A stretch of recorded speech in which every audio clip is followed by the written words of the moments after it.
popular, confirmando que la lucha es constante, presente intercontinental, cámara y micrófono asaltando las redes, somos la ventana de la lucha popular, confirmando que la lucha es constante.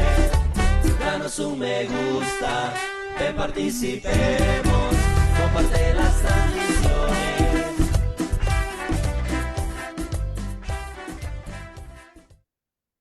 Buenos días, buenas tardes y muy buenas noches tengan todos ustedes que nos están sintonizando en la página del Frente Intercontinental, Ventana de la Lucha Popular Salvadoreña. Les agradecemos que compartan este enlace con todos sus contactos y también a las páginas a las cuales tienen acceso para que la información que hoy les traemos llegue a todos los rincones del planeta. Allá donde hay una salvadoreña, un salvadoreño y un internacionalista interesado en lo que pasa en El Salvador. Bienvenidos en este día, miércoles 25 de septiembre de 2024. Mi nombre es Carlos Rodríguez y me encuentro residiendo acá en Oslo, Noruega. Y por parte del Frente Intercontinental también nos acompaña el compañero Rafael desde Suecia. ¿Cómo estamos, Rafa? Bueno, por acá todo bien, todo tranquilo, ya con un poco de frío, pero bien. Darle también las gracias al compañero Francisco por estar con nosotros. Ya para mí es primera vez que voy a estar con él. Yo creo que ustedes ya conversaron con él anteriormente y decirle de que, bueno, reconocer ese gran esfuerzo que han hecho durante tantos años el prestigioso periódico latino en la carrera de él, pues la participación de él, bueno, él que ha trabajado en ese periódico hace tantos años, que ha soportado tanta persecución, encarcelado, bueno, creo que estuvo encarcelado hace poco, no sé, o detenido parece.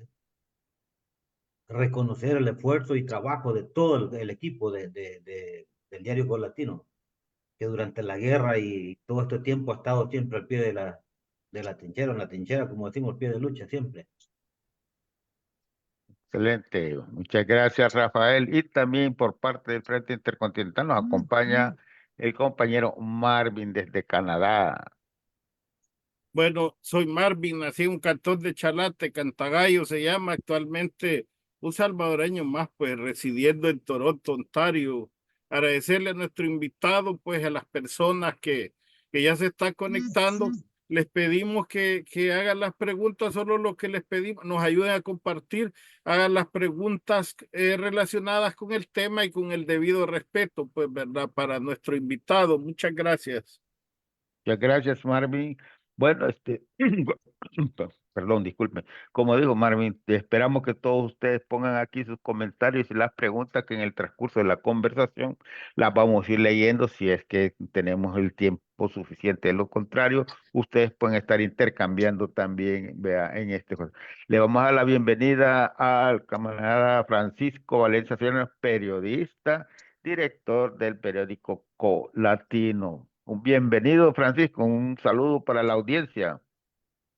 Muchas gracias, Marvin, Carlos, Rafael.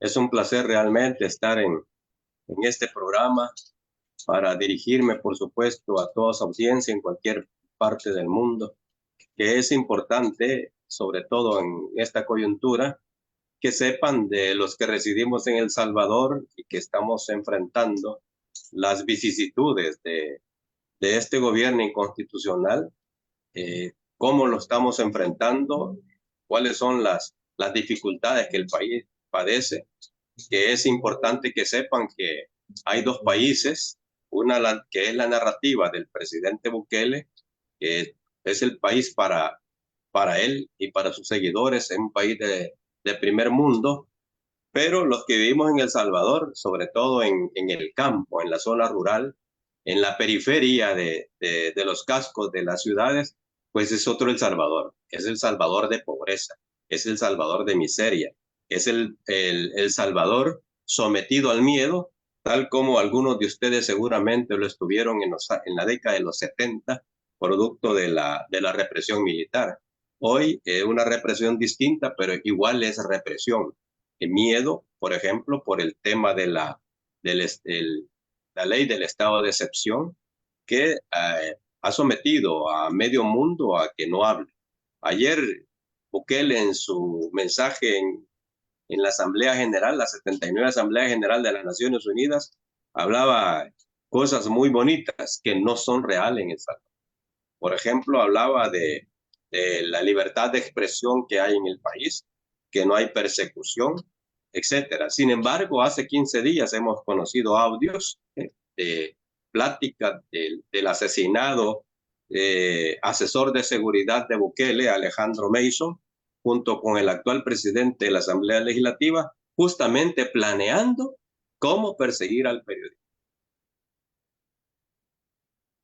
periodistas antes de que sacaran sus reportajes. Y en la calle vemos, ayer justamente publicábamos nosotros una noticia de la actitud de un policía en contra de una periodista del diario de hoy que estaba cubriendo una actividad de movida. Ahí estaba nuestro equipo, grabaron la acción negativa de parte de la policía, y obviamente es un atentado a la libertad de prensa, es un atentado a la libertad de expresión. Es decir, en El Salvador y allí, en cualquier parte del mundo que nos estén oyendo, hay dos El Salvadores. El Salvador que vende Bukele con su narrativa, con su propaganda, con su publicidad, con sus troles, y la que vivimos en El Salvador real. Y nuevamente, pues agradezco la invitación.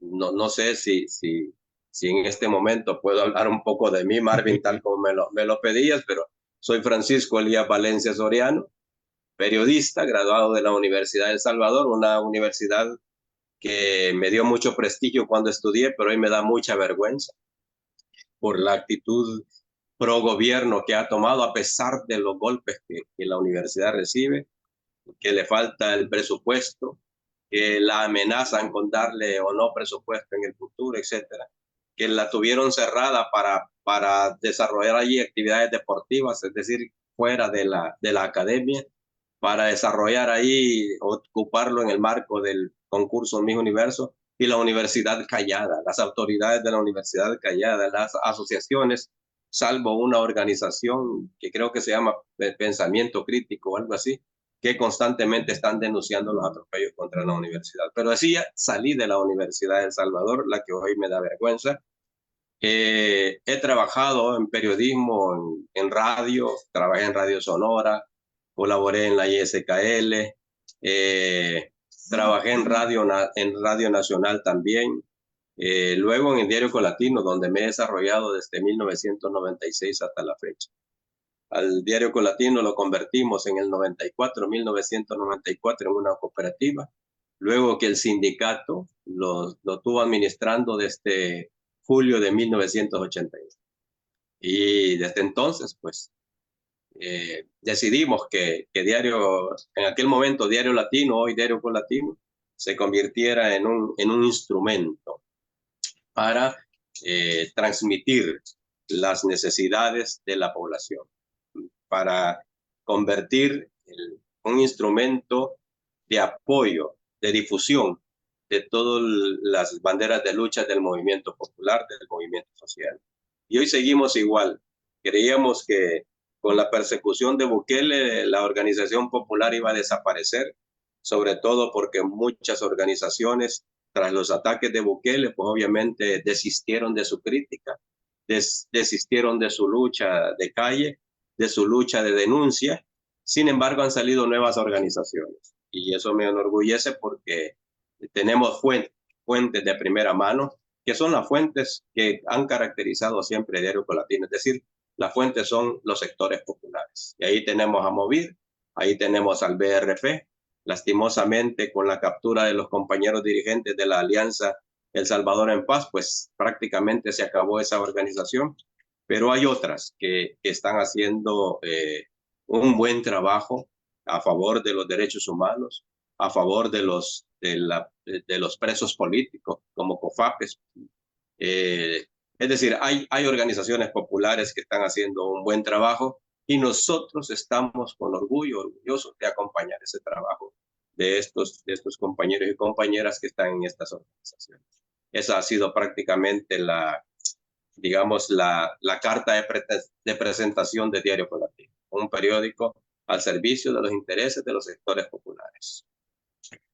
Así es, bueno, todos salvadoreños conocen, pues, vea, el diario Latino, vea, siempre tiene su historia, es un referente también para la información del Salvador, es un referente incluso para el análisis de las coyunturas políticas de Salvador, razón por la cual nosotros nos sentimos acá honrados, digamos, con tu presencia, con todo la experiencia que tienes en el trabajo periodístico.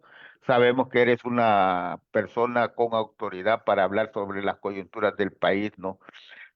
Yo me gustaría preguntarte también, ¿cuáles son las dificultades que ustedes dentro, como periodistas, como el propio Colatino, tienen, digamos, para desarrollar su trabajo? Bueno, la principal preocupación, obviamente, compañeros y compañeras, es justamente la forma de subsistir.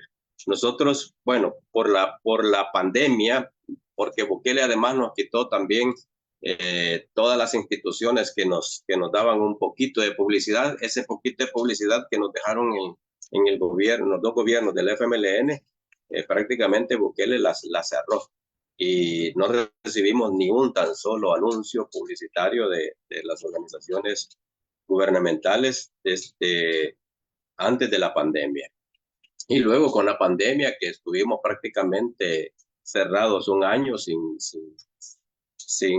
posibilidades de publicar, por ejemplo, edictos, que es nuestro fuerte en este momento, pero igual no es suficiente. Nos vimos obligados a vender nuestro terreno, nos vimos obligados a vender la rotativa como chatarra y hoy estamos alquilando un apartamento en un edificio de 3 plantas aquí frente al Parque Cuscatlán.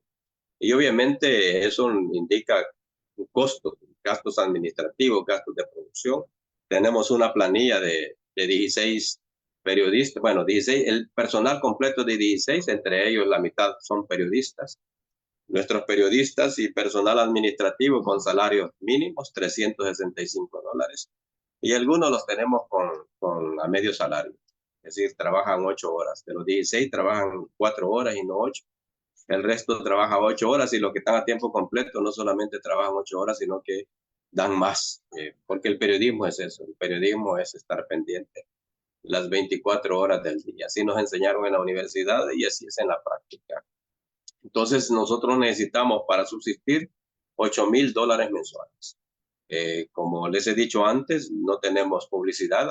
Nosotros en este momento, son dos anunciantes permanentes. Por un lado, el laboratorio Vijosa, y por el otro lado están los compañeros del Grupo Maíz, que semanalmente publicamos la página de Maíz, que es un análisis también de coyuntura desde el concepto de la comunicación popular. Excelente página, por cierto.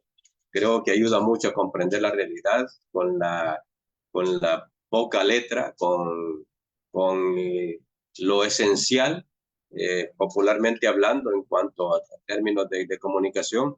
Y por el otro lado son los edictos, pero no es suficiente, porque a veces entran edictos lo suficiente como para completar los $8,000, pero en otros momentos pues se nos dificulta y tenemos que acudir a compañeros de las organizaciones populares a que nos brinden una ayuda extraordinaria para cumplir la planilla. No me lo están Francisco, preguntando.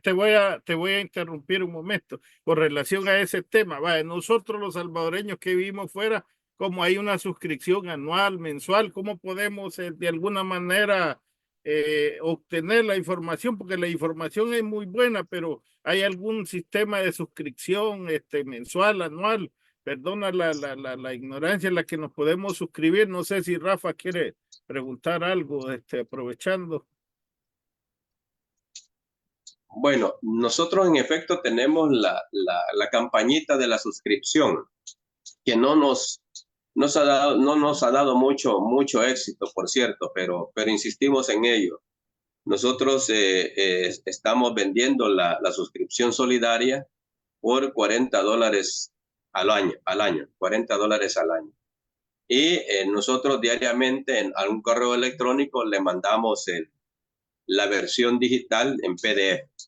Es decir, nosotros dejamos de publicar impreso, pero en vez del impreso tenemos el PDF. Y esa versión PDF la vendemos en suscripción. Está libre, por cierto, también. Si ustedes entran a la página web nuestra, esa versión la pueden bajar. Por eso digo una suscripción solidaria.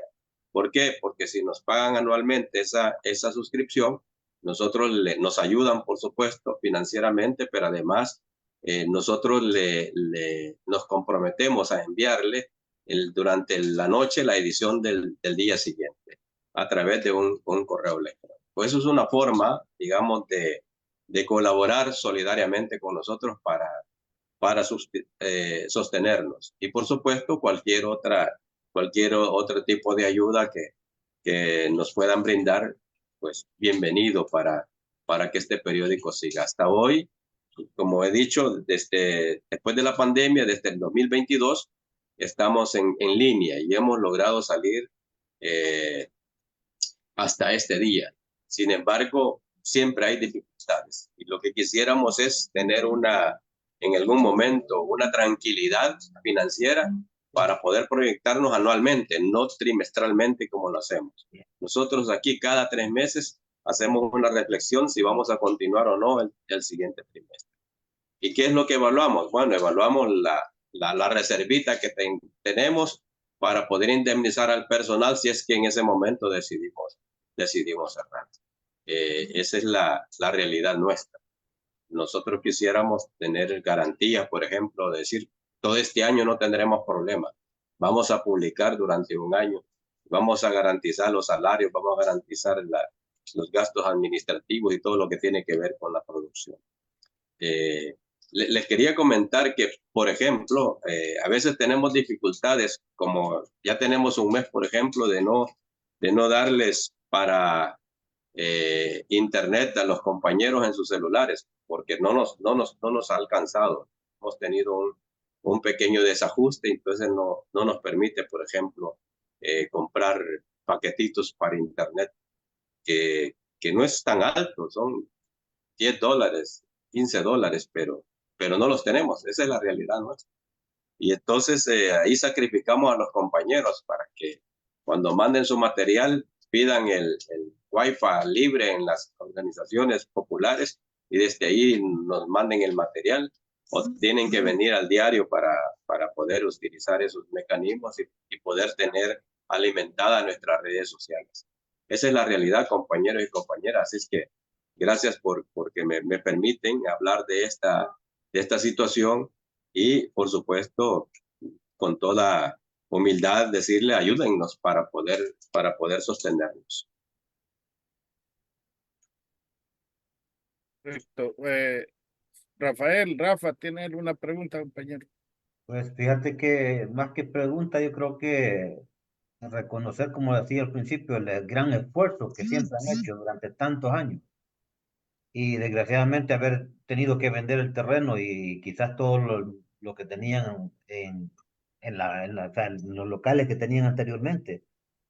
Sí, es lamentablemente que estén pasando la situación que están pasando ahorita. Espero de que la gente que nos sigue pueda y tenga la posibilidad de ayudarles. Nosotros también vamos a ver cómo de alguna manera poder ayudarles, porque es un periódico que siempre ha estado a favor de los pobres, se puede decir, porque es el periódico que siempre ha estado más accesible para la gente pobre, porque los otros creo que incluso eran hasta más caros anteriormente.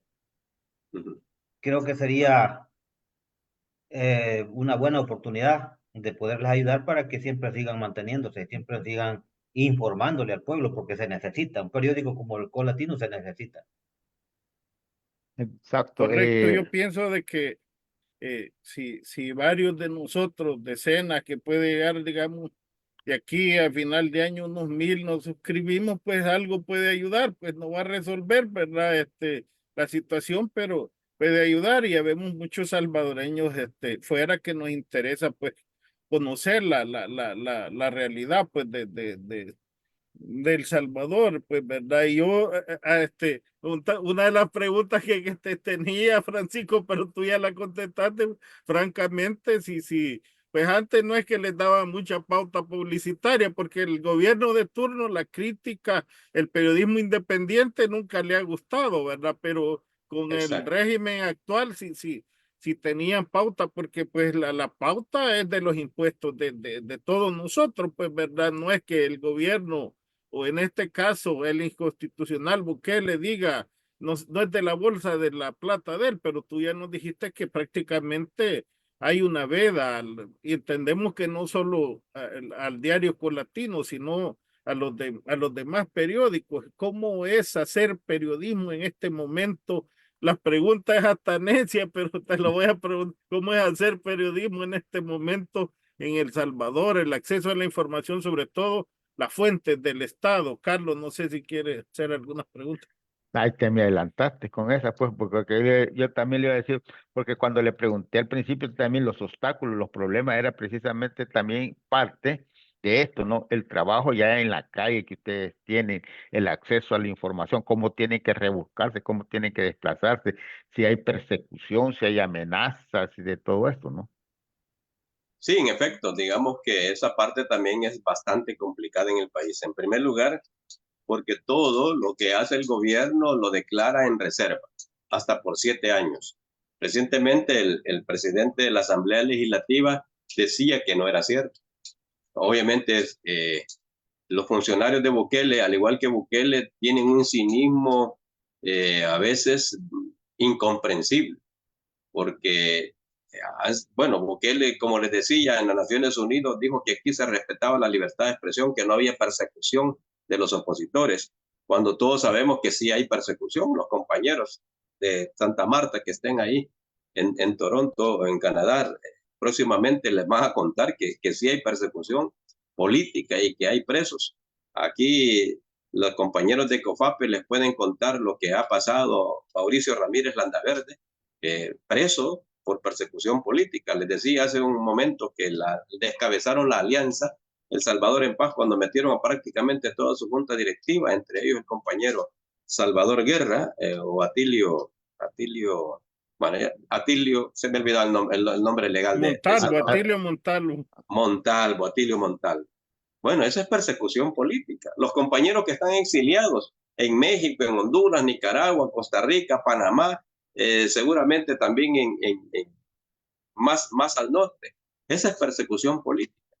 Pero igual, y Bukele dice que no, pero claro que sí se puede demostrar que es persecución política. Y en el tema de la libertad de prensa, lo primero que hicieron fue justamente evitar que los periodistas tuviéramos acceso a la información. Cuando declaran todo en reserva legal. Obviamente siempre hay alguien que filtra información. Y en El Salvador tenemos quizás la dicha en el último mes de que hay un grupo de hackers, no recuerdo cómo es que se llama, pero este grupo de hackers se ha encargado de difundir mucha información que el gobierno tenía oculta. Por ejemplo, y seguramente ustedes conocen bastante bien esta información también, pero hay que recordar. En la Asamblea Legislativa, los diputados de Nuevas Ideas siempre negaron que a sus diputados les dieran dinero más allá de su salario para contratar personal como asistentes. Siempre lo negaron, siempre. Sin embargo, fue el mismo Bukele que en cadena nacional de radio y televisión, me parece que el 5 de julio anunció que en efecto recibían dinero. $14,500 recibía cada diputado. Esa información no hubiera sido posible si no fuera por los hackers.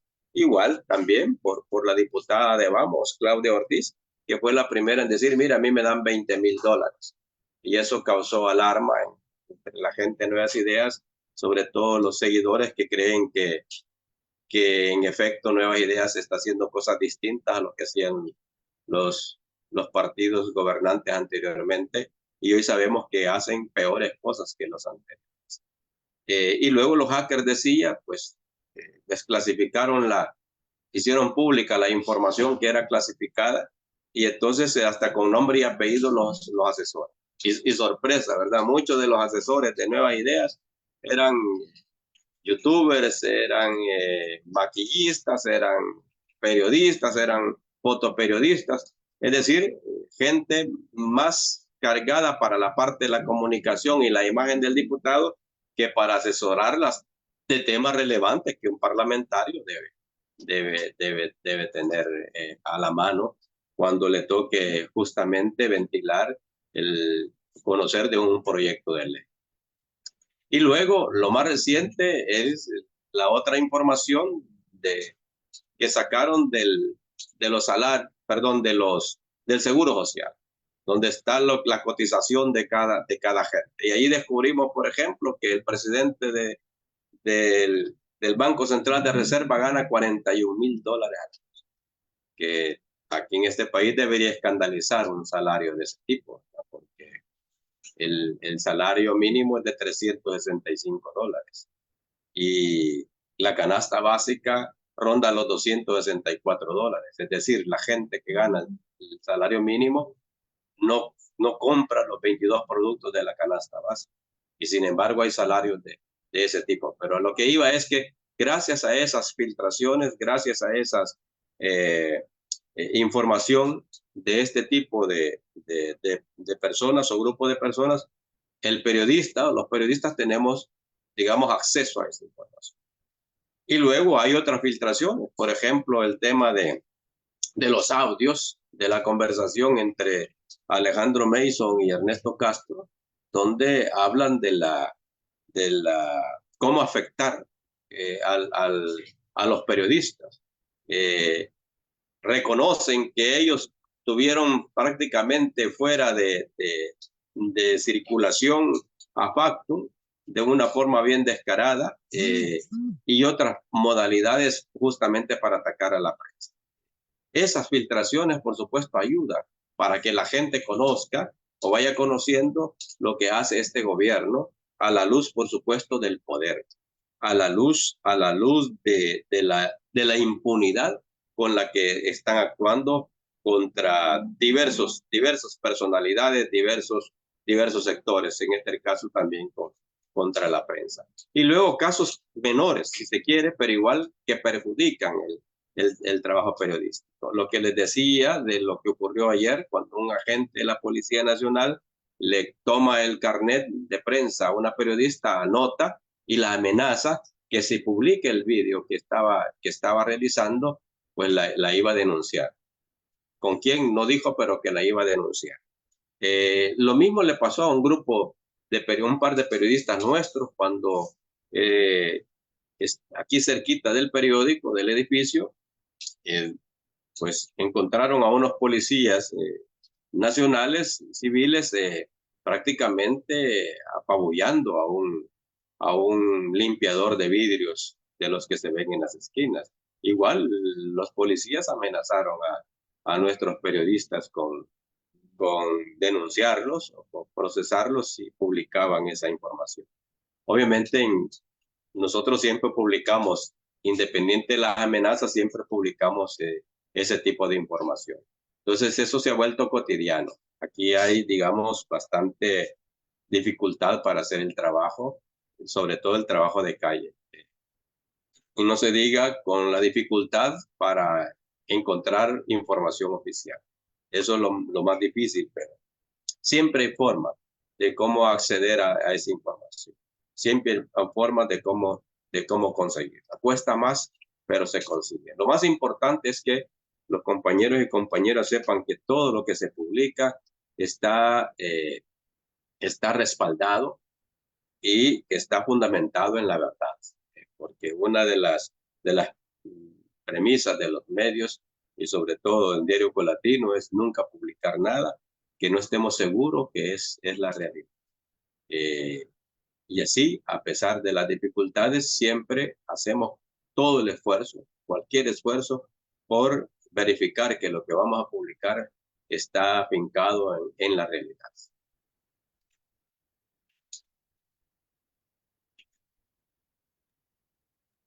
Bueno, realmente. Dale, Carlos. Sí, estaba hablando que como estamos hablando de eso, y en relación, por ejemplo, a la publicidad, o a los medios oficiales? Bueno, ¿cómo está la publicación que ellos tienen y los medios oficiales? Fíjense que les iba a comentar anteriormente que nosotros no solamente no recibimos la publicidad del gobierno, sino que además algunos empresarios, por eso es que yo admiro a Viejosa y agradezco mucho que se sigan publicando con nosotros, pero a muchos empresarios les han prohibido, desde el gobierno los amenazan con publicar en medios como los nuestros. Estuve yo en una reunión donde escuché un testimonio del diario de hoy y la prensa gráfica, donde denunciaban, esto fue en privado, espero que no se molesten porque lo diga hoy, pero denunciaban que a muchos empresarios que a ellos les daban publicidad o les dan publicidad, prácticamente el gobierno presionaba a estos empresarios para que no se publiquen, no se publiciten en estos medios. Y en el caso de la televisión, que son bastante serviles al gobierno hoy, pues obviamente estos son así porque si dicen o hacen, mejor dicho, un periodismo distinto, un periodismo crítico que tanto se necesita en este momento, pues les amenazan con quitarle la publicidad gubernamental y además con presionar para que la publicidad privada tampoco llegue a esos medios. Eso está pasando en este país y pues a partir de ahí las dificultades obviamente son más, digamos, son más severas. Y entonces aquí no podemos decir, porque cualquiera me diría, bueno, si tienen 2 anunciantes, búsquense otros 2 y van a resolver el problema, o busquen otros 4 y van a resolver el problema. Lo que pasa es que en este país es bien difícil encontrar empresas que quieran publicitarse con nosotros por miedo, por temor a que les pueda afectar a partir del gobierno, porque el gobierno tiene controlado todo, tiene controlado todo. El gobierno decide qué empresas se publicitan o no. En cambio, los de ellos, por ejemplo, el diario El Salvador, que es el periódico de Bukele, pues obviamente está lleno de toda la publicidad. Ahí están las 8 páginas de super selectos de Callejas que antes las publicaba en el diario de hoy y la prensa gráfica. Ahí están las páginas de publicidad de Tigo, de Claro y de todas estas empresas de telefonía que antes se miraban solo en la prensa gráfica y en el diario de hoy. Toda esa publicidad se la ha llevado. Y no digamos, por supuesto, las páginas de las empresas autónomos como la CEL, como el Seguro Social y todas estas que todos los días hay una página completa en el periódico de Casa Presidencial. Porque eso es lo que prácticamente lo que ha culminado, que la publicidad solo sea para ese periodo. Y como ustedes decían hace un momento, la publicidad debería ser repartida. De hecho, la Comisión Interamericana de los Derechos Humanos sacó un documento sobre el tema de la publicidad que los gobiernos deberían cumplir, dado que los gobiernos están adscritos, han firmado el protocolo de creación del CIDH y por lo tanto todo lo que emane de la CIDH debería cumplirse. Y en el tema de la libertad de prensa y expresión, en la parte publicitaria, la CIDH señala que la publicidad gubernamental debe ser repartida de forma equitativa con los diferentes medios y que ésta no esté fundamentada como un elemento de castigo o de premio para ningún medio, que es lo que está haciendo Bukele, que nos ha castigado quitándola, y con ello está contraviniendo un protocolo internacional de la CIDH con lo que se pretende garantizar la libertad de prensa, la libertad de expresión. Porque en la medida que hay pluralidad de medios, que existe pluralidad de medios, pues en esa medida también le está dando más oportunidad a la ciudadanía que tenga opciones, mejores opciones para informarse. Pero aquí la gente se informa con la existencia nuestra gracias al sacrificio que hacemos. no porque alguien cumpla mandatos de carácter internacional. Correcto. Mira, Francisco, una pregunta, vaya. El Salvador dice, miren, hoy ya 0 homicidios y hablan de tantos días, pero los organismos, algunas organizaciones como el Socorro Jurídico Humanitario y otras, hablan de 300 y algo muertos bajo la custodia del Estado dentro de los penales. Ustedes como periódico Colatino, si quieren ir a verificar las condiciones de trato de los reos, digo, no estoy hablando inocentes o culpables, pero las condiciones de trato y todo, ustedes tienen acceso a entrar, porque aún en la guerra, pues yo no te voy a hablar, tú sabes mejor, que a uno no lo desaparecían después de la captura, ya cuando era pasaba la categoría de preso político, el familiar te podía visitar y hasta los compañeros y algunos compañeros hasta hacían sus artesanías y uno pues iba a verlo y la sacaba y las vendía. Existe el acceso digamos, a No, la prensa o algo, a eso, y cómo ves el tema de los derechos humanos, no sé si los compañeros quieren, en general, de los derechos humanos en El Salvador, de la población eh, general y el costo de la vida. ese tema de los derechos humanos es lo más grave que está pasando en este país. Y el caso de los reos y la familia lo están viviendo muy duro, porque no debería ser así, pero el régimen de excepción justamente impide no solamente que el reo sea visitado por su familiar, sino que además impide que el abogado lo visite. Imagínense qué grave es cuando a alguien le capturan, le acumulan un delito, pues obviamente aquí y en cualquier parte del mundo existe un abogado para la defensa y este abogado debe de visitar a ese reo. Aquí en El Salvador no existe eso. Aquí en El Salvador ni la familia ni el abogado puede visitar a los reos, mucho menos los periodistas. Es imposible que nosotros podamos acceder, por ejemplo, a una cárcel para ver cómo viven realmente los presos, cuáles son las condiciones de los presos en el marco del régimen de excepción o de cualquier otro. Porque hay un detalle, además, el régimen de excepción no se aplica en las cárceles solo a los sospechosos de ser pandilleros, sino que se le aplica a todo reo. Por ejemplo, los compañeros de la alianza que están capturados, ningún familiar ha podido tener acceso a ellos. Ningún familiar los ha podido visitar. Y saben de las condiciones porque en algún momento cuando han sacado a los compañeros por una situación médica al Seguro Social o al hospital, en ese momento que su familia ha logrado verlos, pero que la familia vayan a la cárcel para visitarlo y ver cómo están esas condiciones es imposible.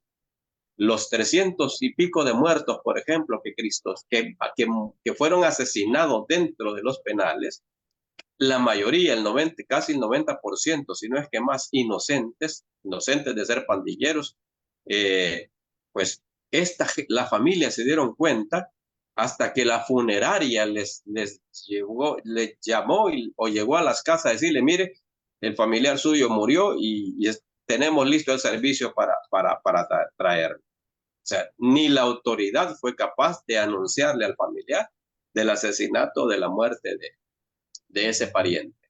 Así están las cosas en el país. Y muchos, por ejemplo, cuando han salido de las cárceles, muy pocos son, no sé si decirles valientes, pero quien lo ha denunciado lo que vivió en la cárcel, obviamente esa persona es muy valiente. Pero muchos que han salido, de los 7,000 que Bukele anuncia que han salido libres, por supuesto, porque eran inocentes, estos 7,000 sería bueno que salieran un día a la calle a denunciar todo lo que vivieron, pero no lo hacen porque tienen miedo, porque cuando los sacan, cuando no les comprueban que en efecto no han cometido ningún delito o que no son pandilleros, les amenazan con seguirles el proceso si hablan. Y de hecho no los liberan de una forma absolutoria. La resolución no es absolutoria, sino que es una resolución parcial en el sentido de que los ponen en libertad pero que les ponen a todos, siguen en investigación. Ese sigue en investigación es para meterle miedo al liberado, para que no vaya y denuncie. Nosotros hemos intentado en varias ocasiones contactar con gente que ha salido libre y nos han dicho que no van a hacerlo ante los medios, porque tienen miedo que los vuelvan a capturar y esta vez ya no salgan de las cárceles. Por eso decía, hay algunos valientes, como por ejemplo el periodista comunitario que estuvo casi un año preso y al salir, obviamente con el acompañamiento de la APES, hizo la denuncia. Pero este compañero dejó de dar declaraciones posteriormente porque la fiscalía le amenazó con iniciar un nuevo proceso contra él si seguía hablando. Y bueno, y prácticamente lo conminaron. Así está la situación en el país. El hecho, por ejemplo, de que a todos le amenacen con el estado de excepción fue una violación flagrante de los derechos humanos. Aquí los vendedores ambulantes que se encargaron, este gobierno se encargaron de eliminarlos de las principales calles de la capital, del centro histórico. Esta gente tenía una buena organización. Recuerdo que cuando en los gobiernos del FMLN, cuando Violeta Mengíbar fue alcaldesa de San Salvador, intentaron reordenarlo y lo lograron en alguna medida gracias al diálogo. Pero estos vendedores que estaban agrupadas en diferentes organizaciones, en muchos casos hicieron bastante resistencia, hicieron protestas, algunas inclusive violentas, pero con Bukele esas protestas nunca se vieron. La violencia nunca se vio. Simplemente con informarles que de no aceptar del desalojo voluntario, porque así le llaman acá, el desalojo voluntario, así lo maneja el gobierno municipal, así lo maneja el gobierno central, que si no aceptan el desalojo voluntario, pues obviamente les van a aplicar la ley del estado de excepción. ¿Y qué significa eso? Obviamente estar 1 año, 2 años, 3 años, 4 años presos, sin posibilidad de salir, porque no hay, digamos, no existe ese proceso penal o ese procedimiento penal que vaya eliminando etapa por etapa hasta demostrar que el capturado es inocente o culpable. Entonces, obviamente la gente se guarda, la gente prefiere callar, obedecer y agachar la cabeza. Decía hace poco un juez en un programa televisivo, en TVX, seguramente ustedes lo habrán visto, que es el único canal en este momento de cable que lleva a gente que es muy valiente y que denuncia lo que está pasando en el país, pero decía que este funcionario exfuncionario decía que todos tienen miedo. Recuerdo cuando llevaron al ex magistrado del Tribunal Supremo Electoral que estaba de parte del FMLN, en este momento se me olvida el nombre del doctor Oliva, Julio Olivo. El doctor Julio Olivo dijo, miren, allí todos mis compañeros, es decir, los otros magistrados, tienen miedo. No se atreven a decir, por ejemplo, que la candidatura de Bukele fue inconstitucional. ¿Y por qué dicen? Porque si lo dicen, obviamente le pueden aplicar alguna ley. Porque digamos, Bukele también utiliza la ley para el chantaje.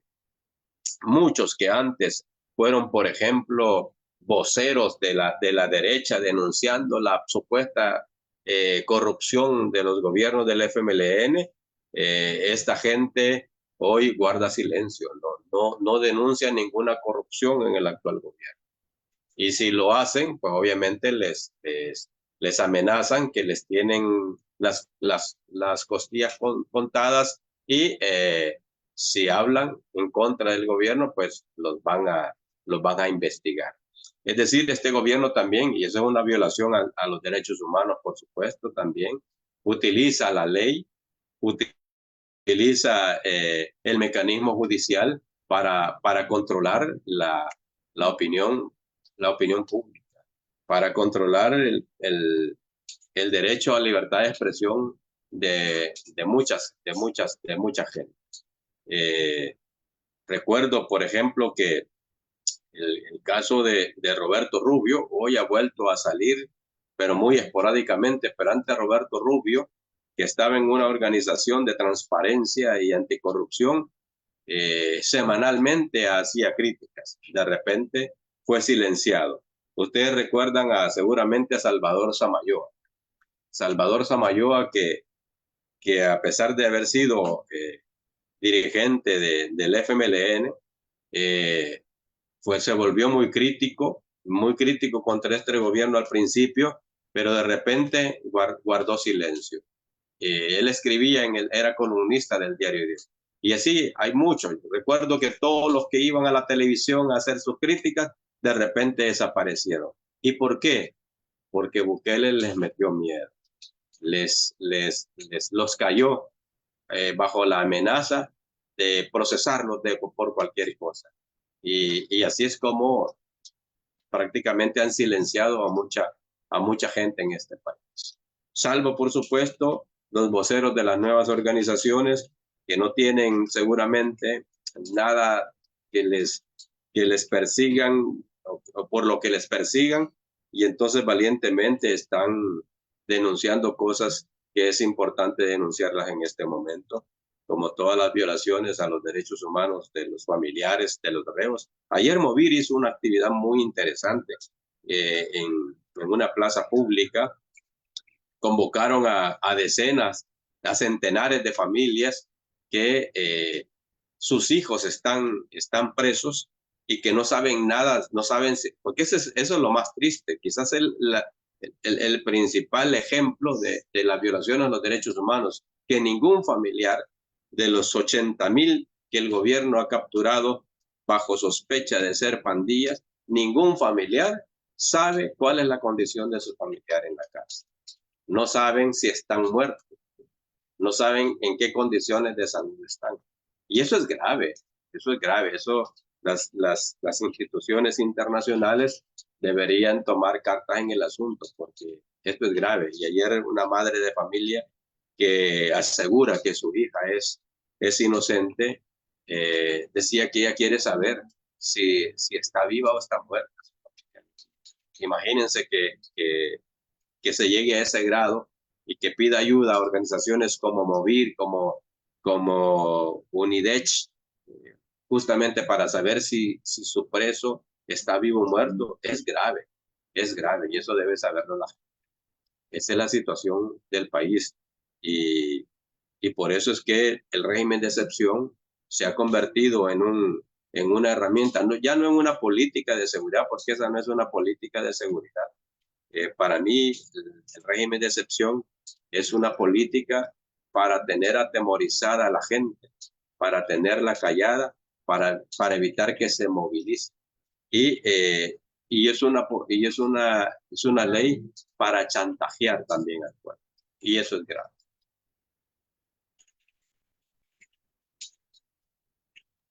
Y me imagino que el gobierno ya no hace conferencias de prensa, ¿verdad? Todo es a través de Twitter. Exacto. El Twitter es el instrumento donde da sus valoraciones, donde da sus mentiras y donde desde donde gobierna. El Twitter se ha convertido en el instrumento de gobernanza de este país. Desde la red X anuncia lo que deben hacer sus ministros, incluso tomándose atribuciones que no le corresponden. Por ejemplo, hace 2-3 meses aquí hubo una tormenta tropical que afectó mucho. De hecho, en toda Centroamérica, pero en El Salvador, donde más muertos hubo, creo que fueron 19 muertos. Pues fue el presidente el que anunció en primer lugar que se suspendían las clases. Lo hizo a través de un Twitter después de 2 meses de ausencia. En un Twitter dice se suspenden las clases. Y en otro dijo, bueno, se declara emergencia nacional.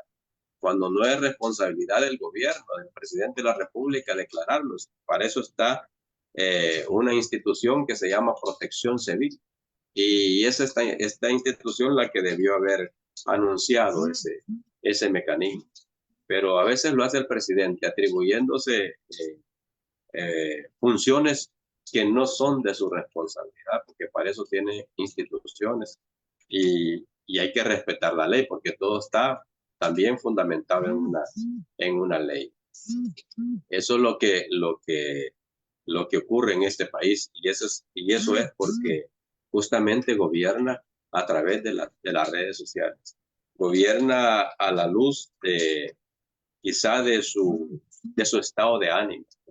Bueno, si no, recuerden ustedes cuando en horas de la madrugada, en una noche dijo, me encuentro chulón, estoy en el baño y acabo de comprar no sé cuántos bitcoins.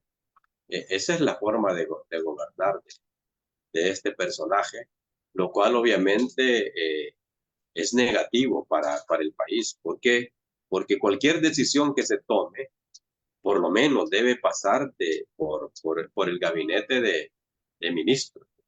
Y si no del gabinete de ministros, de un equipo ejecutivo que analicen la situación y luego la hagan saber al país. Pero aquí se gobierna a partir de ocurrencias del presidente y utiliza justamente la red X o Twitter justamente para dar esas líneas, grandes líneas que en teoría son políticas públicas. Pero ¿qué valor puede tener una política pública cuando resurge de la nada, sin conocimiento, sin analizar las consecuencias, sin definir los instrumentos que deben participar en la ejecución de una política? De hecho, política no hay. Este gobierno es el que menos ha elaborado políticas públicas que la gente conscientemente tengan claro que son políticas públicas. Como se sabe, las políticas públicas son las que definen las directrices que van a ejecutarse en los diferentes sectores de gobierno para el beneficio de la sociedad. No hubo política pública, por ejemplo, cuando convirtieron el Bitcoin en moneda oficial, en moneda de uso diario, que nadie lo usa, por supuesto. Solo los extranjeros que vienen a turistear en algunos hoteles caros, por cierto, porque solo el que tenga dinero obviamente puede tener el Bitcoin para estarlo jugando día a día. El pueblo salvadoreño que gana $365 al mes, pues obviamente no puede estar jugando con el Bitcoin. Pero esa debió haber sido una política económica estructurada, desarrollada, analizada, discutida y vendida al pueblo. Pero aquí lo que hicieron fue anunciarla de la noche a la mañana. En media hora la Asamblea Legislativa supuestamente la discutió, la aprobó y se ejecuta. Pero para que la gente supiera y la aceptara, el presidente la regala a cada salvadoreño $30. Y así esa es la forma de ejecutar una política o hacer conocer una política. Obviamente, eso dice muchas cosas que decir del país. Francisco, una pregunta, vaya. Nosotros hemos visto desde aquí que youtuberos desde otros países o de El Salvador les permiten ir al SECOT. ¿Por qué los periodistas independientes como Francisco Aleolo, la gente, los compañeros del Colatino, periódicos independientes del Faro, no tienen acceso, digamos, ni siquiera al SECOT o a eso?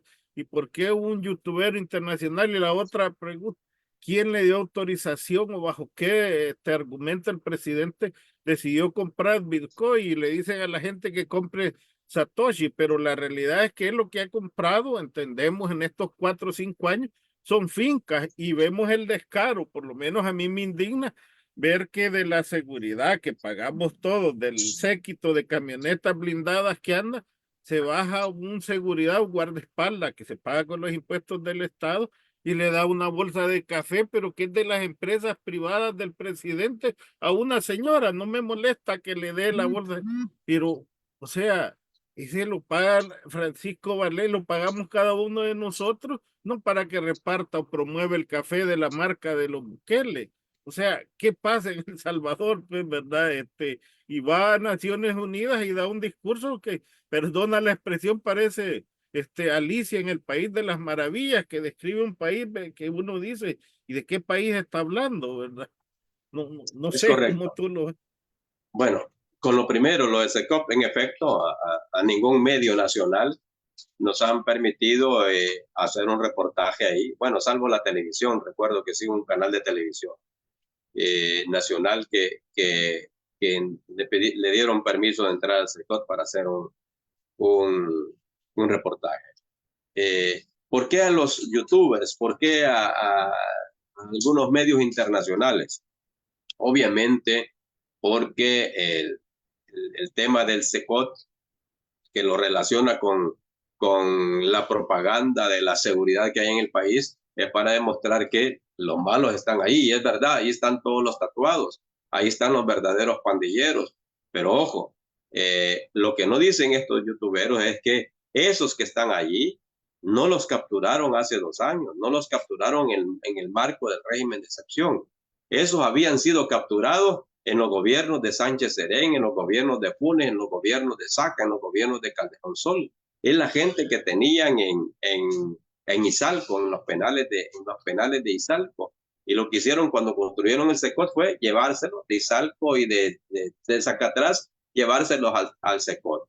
Y claro, venderlo. Miren, a todo el país es seguro porque aquí tenemos a todos los pandilleros. Y claro, cuando ven a los tatuados, ven pandilleros, pues esta gente dice, miren, en efecto, en El Salvador los pandilleros están presos. Lo que no dicen esto es que estos pandilleros están presos desde antes del régimen de excepción.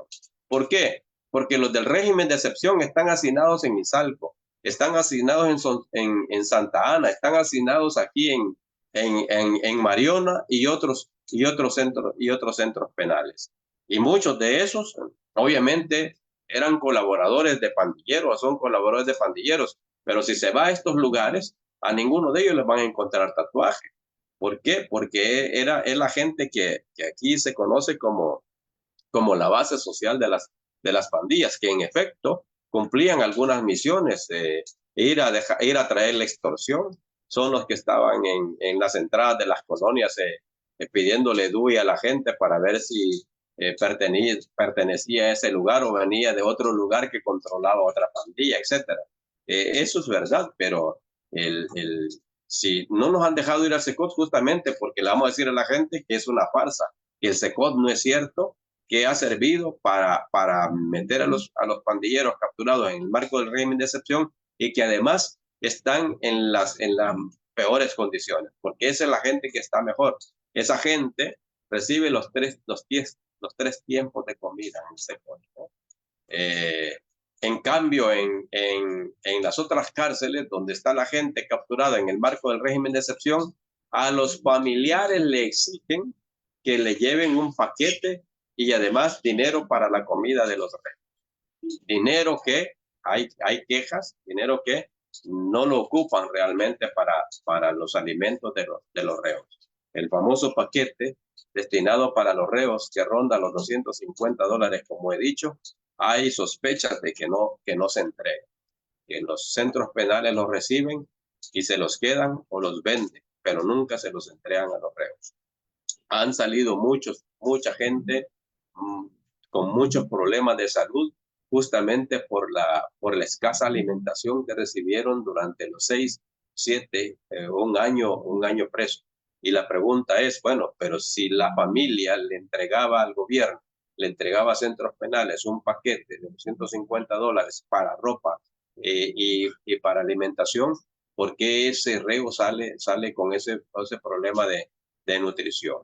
Entonces, por eso es que no nos dejan, compañeros y compañeras, a nosotros ir a hacer reportajes a ese lugar, porque vamos a decir lo que sabemos, lo que conocemos, lo que es en este país, porque el SECOT se convirtió en un instrumento de propaganda para el gobierno. Y los que están allí, como he dicho antes, son los reos que se capturaron durante los dos gobiernos del FMLN y los gobiernos de Arena. En cuanto a la finca de Bukele, vean, esta es una cosa que la gente debería estar indignada de verdad, compañeros y compañeras. ¿Por qué? Porque todo el mundo sabe, ¿no? O por lo menos los que le seguimos la trayectoria a los políticos, sabemos que Bukele nunca fue oligarca, nunca fue cafetalero, que la familia de Bukele nunca fue oligarca, nunca fue cafetalero, que el papá de Bukele lo que tenía era dueño de una textilera, que era dueño de un laboratorio de medicamentos, es verdad, de un laboratorio, pero no era oligarca, no estaba entre las 14 familias tradicionales de este país, tampoco eran los nuevos oligarcas que se unieron después que implementaron el neoliberalismo en El Salvador, es decir, los Imán, los Crit, los Calleja, son los últimos oligarcas que se han unido a la lista de los oligarcas tradicionales, pero ahí los Bukeles no figuraban. Y hoy sorprendentemente aparece, gracias a la investigación periodística, pues aparece un Bukele con 34 propiedades, entre ellas fincas de café y, por supuesto, la famosa finca de café del Dorado, donde está sacando su marca, que no se la voy a decir porque como está en inglés y no compro ese café, pues obviamente no se me ha quedado el nombre, pero sí, la pregunta debe ser cómo es que Bukele consiguió 9.2 millones de dólares para Bukele y familia, por supuesto, ¿verdad? Para obtener esas propiedades, siendo que la sociedad con la que compró alguno de esos bienes inmuebles en su capital no iba más allá de los $20,000, $22,000. Entonces, ¿cómo que una empresa con un capital que ronda los $20,000 de repente se hace de bienes que suman más de 9.2 millones de dólares? Eso es lamentable, que la gente no se pregunte y no se indigne, porque eso debería indignar. Indignar también que a través de la cuenta X, el 12 de julio de este año, anunció que era cafetalero. O sea, de la noche a la mañana se convierte en cafetalero. ¿Cómo puede ser un presidente de la República que supuestamente está gobernando un país, de repente salir diciendo que es cafetalero y que tiene el mejor café gourmet para exportación? ¿Se dedicó al cafetal en estos 5 años de gobierno, o se dedicó a gobernar el país? Esa es de las preguntas que la gente debe hacerse. Porque si se dedicó a ser cafetalero, a ser empresario, obviamente dejó de ser presidente de la República. Y entonces el país lo ha dejado prácticamente en abandono. Obviamente esto nos lleva a pensar que es así, obviamente, que aquí todo esto es producto de la corrupción, que este gobierno salió más corrupto, Bukele y familia han salido más corruptos que a todos los que han acusado de los mismos de siempre.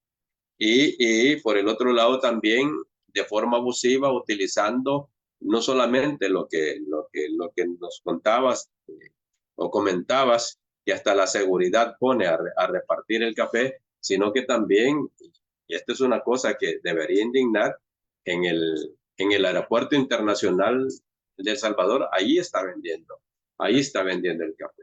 Eso, desde la ley, eso obviamente es, digamos que debería ser penado. La fiscalía debería investigar eso. La Corte de Cuentas debería hacer un reparo al presidente por utilizar una instancia de gobierno, que es el aeropuerto internacional del país, y no debía utilizarlo para cuestiones privadas, como vender su marca de café. Utilizar las redes sociales que se pagan con fondos públicos para anunciar el producto y los bienes del presidente, porque eso es también corrupción. Pues solo falta que lo anuncie también por cadena nacional, que como acostumbra hacer cualquier cosa que hace, cadena nacional, ¿no? Y eso Es correcto. es una mal utilización, digamos, porque utiliza a los otros medios de comunicación, los obliga a anunciar lo que él quiere anunciar. Y la cadena nacional está para situaciones de emergencia, está para situaciones de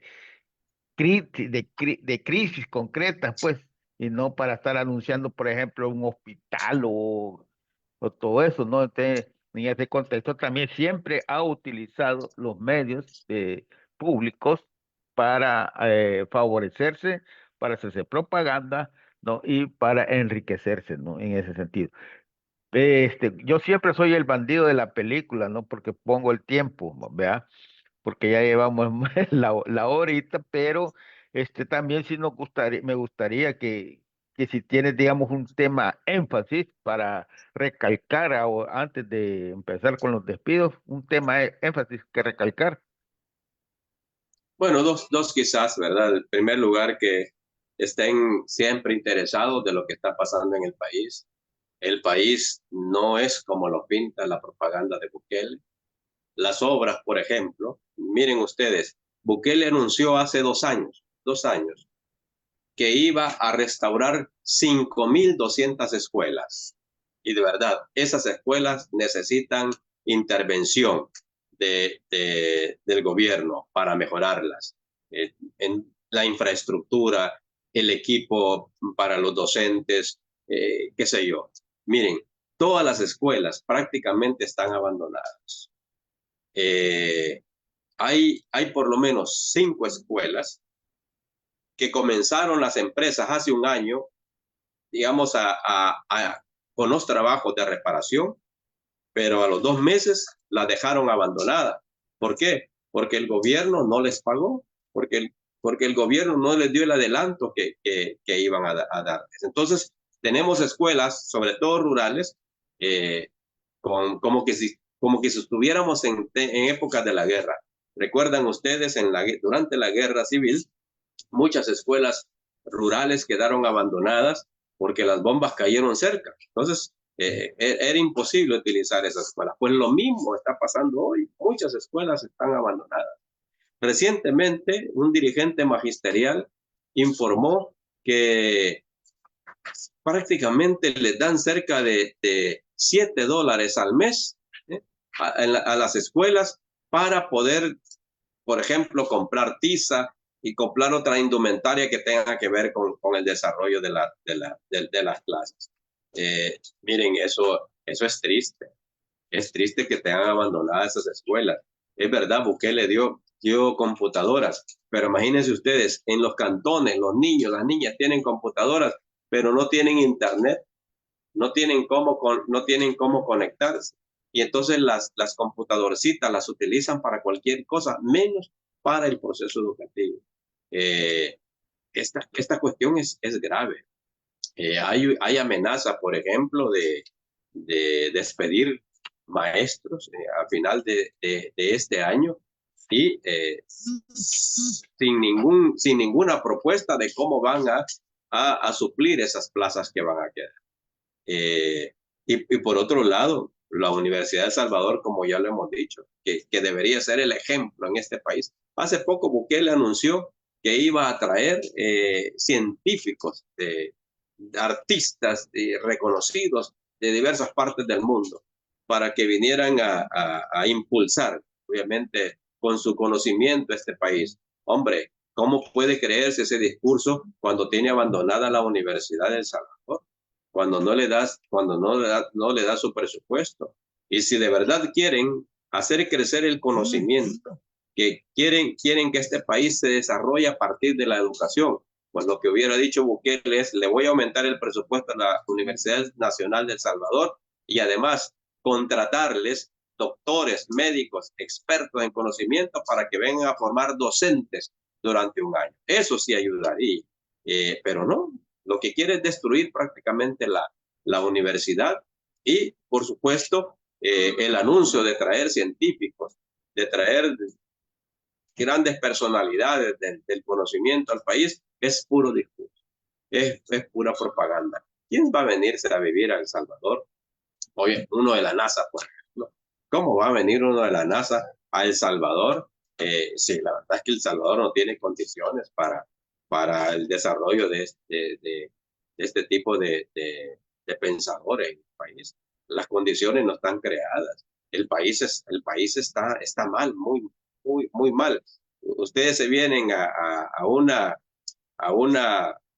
qué sé yo, a una cuadra de San Salvador y la verdad es que es un desastre. Si lo único bonito que tiene el San Salvador, y por supuesto El Salvador, es la biblioteca que construyeron los chinos, porque tiene muchas luces, pero no tiene libros. ¿De qué sirve una biblioteca que tenga un edificio alto con muchas luces, que sirva solo para tomarse selfies, si no tiene libros para ir a leer, para ir a penetrarse de conocimiento que nos ayude a cambiar este país? ¿De qué sirve que destruyan una cuadra de negocios porque 400 personas quedaron sin trabajo porque destruyeron los negocios para construirles ahí una fuente luminosa, la que está en el Parque Libertad? Eso no ayuda al crecimiento del país. Las luces no sirven para eso. Que metan los cables subterráneos, que los sacan, los meten, los sacan, los meten y así están todavía aquí en el centro de la capital. Eso no ayuda para desarrollar el país. El país se desarrolla a partir de la educación, invirtiendo en educación. Si no se invierte en educación, que este gobierno no lo está haciendo, tiene 5,000 escuelas abandonadas, tiene abandonada la Universidad de El Salvador, no vamos a crecer intelectualmente en este país. Y si no crecemos intelectualmente, no vamos a desarrollar el país. Esa es la verdad. Y entonces, sobre eso, sí quiero que ustedes estén siempre pendientes, que lo sepan los salvadoreños, sobre todo los salvadoreños confundidos en el exterior, que creen la campaña millonaria publicitaria de este gobierno. Muchas de las obras insignes, por ejemplo, hablaban bueno, si hacemos un recuento del ofrecimiento de campaña de Bukele en los primeros 5 años, ninguna de esas promesas de campaña las cumplió. Terminaron los 5 años y no las cumplió. Por ejemplo, no cumplió el Aeropuerto Internacional de Oriente, que a saber para qué, porque este país es muy chiquitito, no necesita más que un aeropuerto. No cumplió con el Tren del Pacífico. No cumplió con... ¿Cuál otra cosa dijo? Ciudad Bitcoin. Exacto, la famosa Ciudad Bitcoin. No cumplió en eso. Es decir, si algo la gente le agradece aquí, y lo digo así, como la gente me lo dice, le agradece, es que no ve pandilleros, no ve los hipotes en las esquinas de las entradas de las colonias. Es lo único. ¿Pero a costa de qué? Pero Francisco, ahí te hago una pregunta yo. Vaya, digamos que he apresado los pandilleros, pero ¿cómo se contesta Bukele que pandilleros, jefes de pandilla, vea, 18 MS que quedaron en los penales apresados durante los gobiernos anteriores? No vamos a decir qué gobierno, pues, ¿verdad? Que quedaron presos, después han sido capturados en México, en Estados Unidos, o sea, ¿cómo es que alguien que quedó preso en un penal, jefe de pandilla, terminó capturado en otro país y lo había pedido en extradición en Estados Unidos? Digo, y hay un tratado, o sea, que uno esté de acuerdo o no, pero hay un tratado que se firmó de extradición y han aparecido, los han tenido que capturar en México y después se los han llevado y quedaron bajo la custodia en un penal del Estado cuando Bukele inició su presidencia. ¿Cómo explica eso? Por eso que decía al principio, pero creo que no lo aclaré bien, y es que lo que capturaron en el marco del régimen de excepción desde hace 2 años ha sido a la base social de los pandillas. ¿Por qué? Porque los líderes nunca los capturaron. A los líderes los han capturado en México, los han capturado en Guatemala, los han capturado en Honduras, los han capturado en Nicaragua, en Panamá. Los verdaderos líderes tuvieron tiempo para irse del país antes de que comenzara el régimen de excepción, y otros huyeron en el marco del régimen de excepción. ¿Y por qué huyeron? Porque la autoridad dejó que se fueran. Porque, a ver, yo estuve en el consejo de la Academia de Seguridad Pública en el gobierno de Funes y del profesor Sánchez Serén. En la academia lo que hacíamos era obviamente, o se hace, bueno, hacíamos, no sé si hoy lo hace, justamente preparar programas para el adiestramiento policial, tanto en la parte práctica como en la parte cognitiva. Pero recuerdo que en una ocasión, cuando aprobamos un programa justamente para la inteligencia policial dirigida a detectar cabecillas de las pandillas, nos llevaron una información donde prácticamente tenían cuadriculado todo el país de la gran cantidad de pandilleros, pero además cómo estaban estructuradas cada una de las células pandilleras. Quién era el jefe, quién era el subjefe, quién era la rampla. Toda esa información siempre la tuvo la policía. Y les cuento, quien llegó a solicitar esos programas era el director que murió en este show o el asesinato de Coto, de Cosavi. Porque él era el subdirector, en tiempos de Sánchez Serén era el subdirector de las diversas unidades de especialidad de la Policía Nacional Civil. Y ellos tenían toda esa información. No necesitaban por eso, no necesitaban y este Bukele no necesitaba una ley de estado de excepción para ir a capturar a todos esos líderes, porque estaban ahí, los tienen todos los registros. Y a estos jefes, a los líderes, a los cabecillas, los dejaron ir. A quienes llegaron a capturar fue a su base social.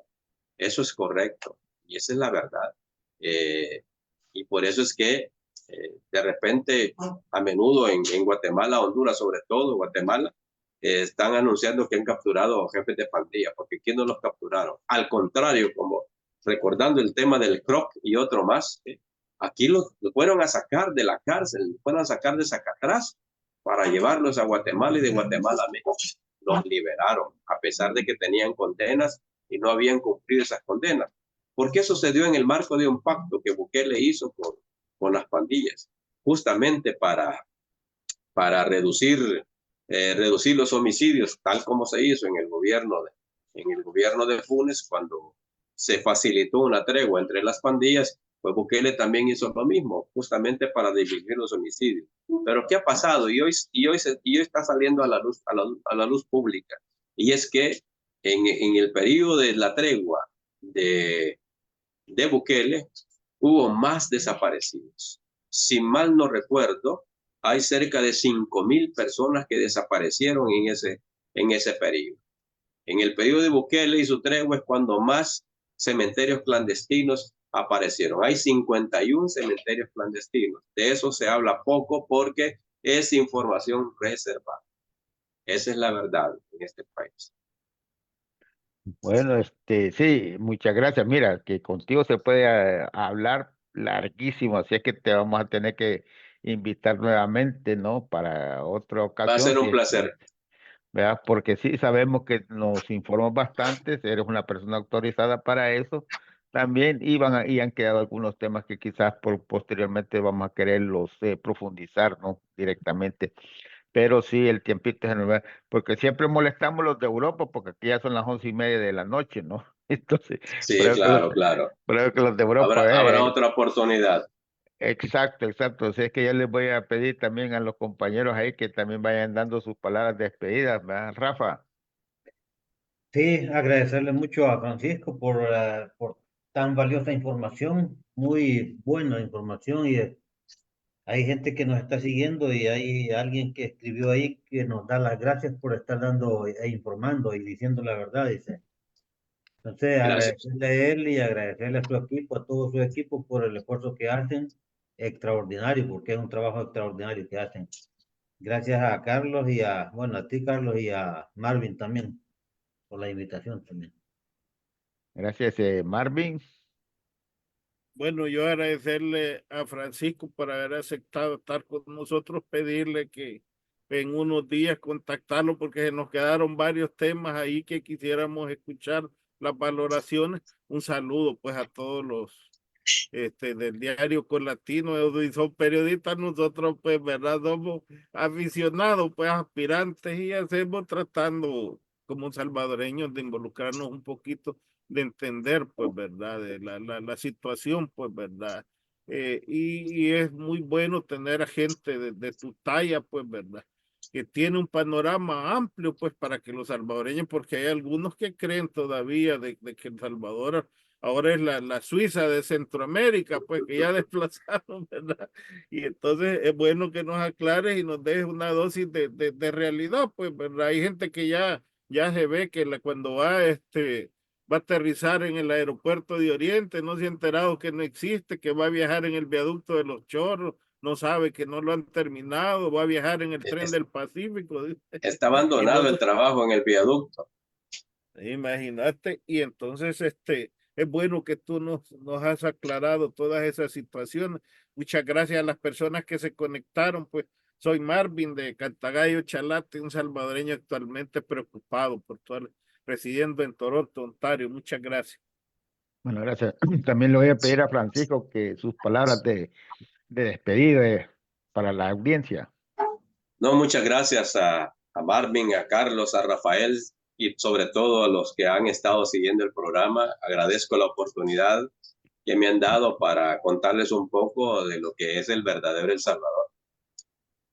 Pedirles que estén atentos, sobre todo a los que entusiasma la publicidad del gobierno, que sean un poquito más críticos, hablen con los salvadoreños que viven aquí y les contarán cosas distintas a lo que la publicidad dice. Y por supuesto a cada uno de ustedes pedirles la ayuda para el diario, para poder seguir haciendo un periodismo crítico, un periodismo reflexivo, un periodismo que le sirva a los sectores populares, que al final ahí se concentran también los intereses de las grandes mayorías de la población. Y muchas gracias por permitirme estar en este espacio. Bueno, muchas gracias, Francisco, por habernos dado este tiempo valioso a nosotros y a todos los que nos están escuchando, ¿verdad? Así que ya escucharon la solidaridad con el periódico Colatino, pues hay que suscribirse, además vamos a estar bien informados, ¿no? Y al mismo tiempo seremos una ayuda. Creo que el costo anual no es demasiado para los que vivimos afuera, ¿verdad? Un par de cervecitas es lo que cuesta, creo yo. ¿Ya? 3 cervezas con caritas para acá, así es que sean Mira, yo no lo abstemios. quería decir, pero vos te lo... A eso, que sean abstemios un fin de semana, ¿verdad? Y se suscriban al periódico de Diario Col Latino, ¿verdad? Y nos va a llegar la información constantemente. Nosotros también tenemos un compañero que es comunicador social, que está capturado, Luis Mengíbar, que no lo tienen capturado, ¿verdad? Y es el compañero que nos hacía en vivo, pues en directo, las transmisiones, ¿verdad? Así es que también, ¿verdad? Está capturado y eso refleja la represión contra el periodismo, contra la libertad de prensa y de comunicación. Bueno, muchas gracias por haber estado con nosotros, ¿verdad? Y estén pendientes de los próximos programas que el Frente Intercontinental les traerá. Nos vamos a despedir con el tema que nos caracteriza. Que sigan teniendo un buen día, unas buenas tardes y unas buenas noches. Muchísimas gracias. Somos el Frente Intercontinental, cámara y micrófono saltando las redes. Somos la ventana de la lucha popular, confirmando que la lucha es constante. Frente Intercontinental, cámara y micrófono saltando las redes. Somos la ventana de la lucha popular, confirmando que la lucha es constante. Danos un me gusta, participemos, comparte las transmisiones.